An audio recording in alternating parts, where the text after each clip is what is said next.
નમસ્કાર દર્શક મિત્રો, આરટીવી ન્યૂઝમાં આપ સૌનું હાર્દિક સ્વાગત છે. આવો જોઈએ આજના સમાચાર. દર્શક મિત્રો, આરટીવી ન્યૂઝમાં આપ સૌનું હાર્દિક સ્વાગત છે. સમાચાર મળી રહ્યા છે કે અમરેલી જિલ્લામાં થોડા સમય પહેલા જ અમરીશ ડેર કોંગ્રેસમાંથી ભાજપમાં જોડાયા હતા અને ભાજપના ઉમેદવારના ભરત સુતરિયાના સમર્થનમાં અમરીશ ડેર અને તેમના મિત્ર મંડળ દ્વારા ખાંભાના ત્રાકુડા ગામે સભા યોજાઈ હતી, જેમાં બહોળી સંખ્યામાં ભાજપના કાર્યકર્તાઓ ઉપસ્થિત રહ્યા હતા અને નરેન્દ્ર મોદીને ત્રીજી વાર વડાપ્રધાન બનાવવા લોકો થનગની રહ્યા છે અને ભાજપના ઉમેદવાર સુતરિયાનો ભવ્ય વિજય થવાનું હોવાનું ગુજરાત પ્રદેશ ભાજપ મંત્રી અને સ્ટાર પ્રચારક રઘુભાઈ હુંબલ એ જણાવ્યું કે જાહેર સભામાં અમરેલી લોકસભાના ઉમેદવાર ભરત સુતરિયા, ધારાસભ્ય જેવી કાકડિયા, મહેશ કસવાડા તેમજ અલ્પેશ કથિરિયા, ધાર્મિક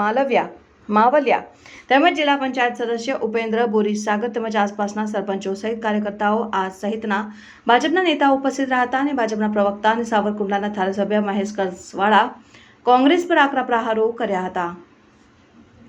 ખાસ કરીને આ ખાંભા વિસ્તારમાં ભરતભાઈ સુતરિયાના સમર્થનમાં અમરીશભાઈ ડેર મિત્ર મંડળ દ્વારા ખૂબ મોટી સભાનું આયોજન થયું અને ખરેખર જે આખા એ દેશની અંદર અને ખાસ કરીને ગુજરાતની અંદર અને અમરેલી લોકસભામાં જે ભારતીય જનતા પાર્ટીનો ઉત્સાહ છે, સ્વયંભૂ લોકોનો ઉત્સાહ છે કે સ્વયંભૂ ક્યાંક ને ક્યાંક લોકોના મનમાં નરેન્દ્રભાઈ મોદી પ્રત્યેની જે ભાવના છે એ તમે જોઈ શકો છો કે લોકો ખુલ્લીને બહાર આવી રહ્યા છે. ક્યાંક ને ક્યાંક ઘણી પાર્ટીઓ મહેનત કરી અને સભાઓ કરતી છે, પણ ભારતીય જનતા પાર્ટીની આજના દિવસે સ્થિતિ એવી છે કે ભારતીય જનતા પાર્ટી પાસે નરેન્દ્રભાઈ જેવું મજબૂત નેતૃત્વ છે, ત્યારે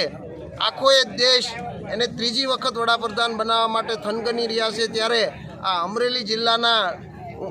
લોકસભાના મતદારો પાછળ ન રહી જાય અને ખાંભા વિસ્તારમાં ખાસ કરીને મતદારો ઉત્સાહથી આજે ખૂબ મોટી સંખ્યામાં ઉપસ્થિત રહ્યા છે.